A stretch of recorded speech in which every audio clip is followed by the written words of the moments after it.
I still remember the exact second the air in our kitchen turned to glass and shattered inside my chest.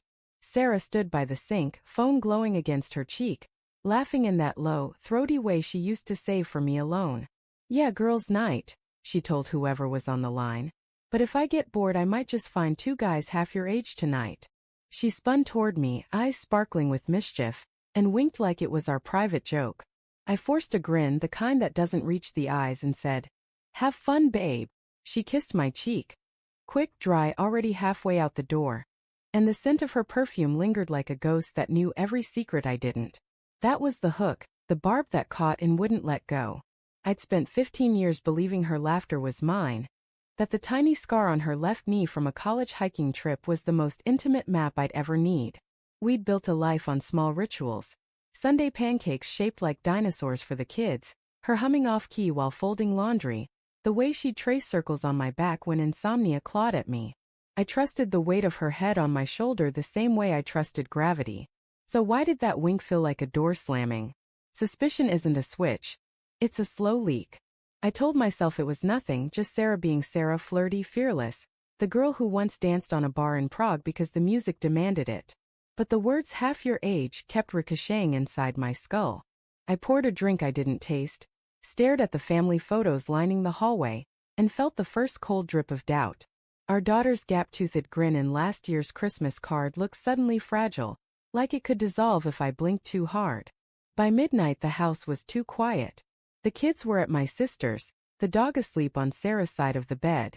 I opened her laptop to check the Netflix queue, stupid excuse, and saw the browser still warm.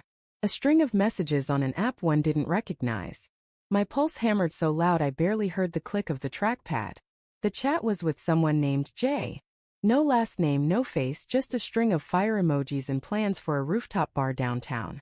"Wear the red dress," he'd written. "The one that makes husbands regret staying home." Sarah's reply.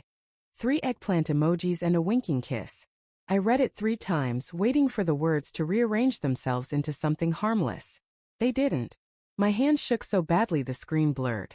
I scrolled up, weeks of it. Late-night voice notes I'd slept through. Photos of her in lingerie I'd never seen. Promises that turned my stomach. The worst part wasn't the sex. It was the tenderness. Jay called her sunshine. She called him trouble. They planned a weekend in Asheville like teenagers sneaking out, and every detail was a blade. The Airbnb with the clawfoot tub. The record store where they'd buy vinyl to play while they. I closed the laptop before I threw it. The room spun. I wanted to scream, to drive downtown and drag her out of whatever bar she was in. But the kids' drawings taped to the fridge stopped me. Crayon sons and stick figure families. I couldn't torch their world tonight.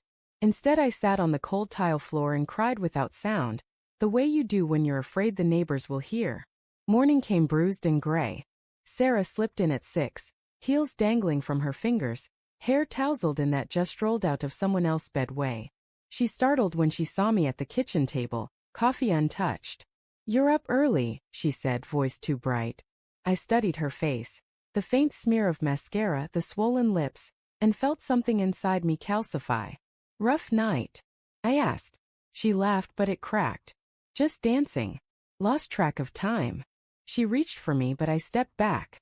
The distance between us was suddenly a canyon. I didn't confront her then. I needed proof that wasn't digital, something I could hold. So I did the thing I swore I'd never do. I followed her. Not dramatically, no trench coat or binoculars. I just knew her schedule. Thursday afternoon she told me she had yoga. I knew the studio closed early. I parked across the street from the boutique hotel on 5th and waited, heart jackhammering against my ribs.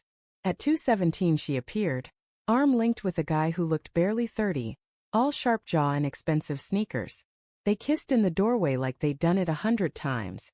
I took a photo with shaking hands, then another, then drove home before I vomited in the street. The next week was a slow-motion car crash. I cooked dinners I couldn't eat, smiled at parent-teacher conferences, tucked the kids in while Sarah worked late. Every night I added to my folder of evidence. Receipts, screenshots, the hotel key card I found in her coat pocket. I wasn't proud of it, but pride was a luxury I'd lost the day she chose trouble over us. I kept thinking of the vows we'd written ourselves. No script, just promises under a maple tree. I'd said. I will choose you every day, even the days I don't like you. She'd cried. Now I wondered if she'd been crying for someone else even then. I planned the reveal like a surgeon plans a cut. Precise, necessary, irreversible. I booked the private room at Vincenzo's, our anniversary spot, told her I wanted to reconnect. She dressed up, the red dress of course, nervous excitement in her eyes. I let her think I was clueless.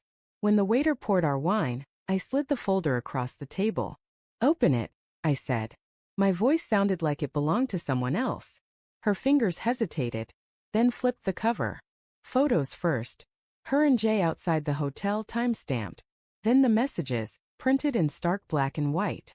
Her face drained of color so fast I thought she'd pass out. Matt, she started, but I raised a hand. Read the last page. It was the divorce petition already signed by me, custody arrangement fair to the day. I'd spoken to a lawyer the morning after the hotel stakeout. I wasn't bluffing. She looked up, eyes glassy, lips trembling. I can explain. But the words died when she saw my face. Not anger, not anymore. Just exhaustion carved down to the bone. You already did, I said. Every text, every lie. You explained for months. The restaurant noise faded until it was just us and the wreckage. She reached for my hand. I let her hold air. I told her about the kids, how I'd shield them from the worst, how we'd sell the house and split the proceeds. I spoke calmly like I was reading a grocery list, because if I let emotion in I'd drown. She cried silently, tears cutting tracks through her makeup. I love you, she whispered. I got scared.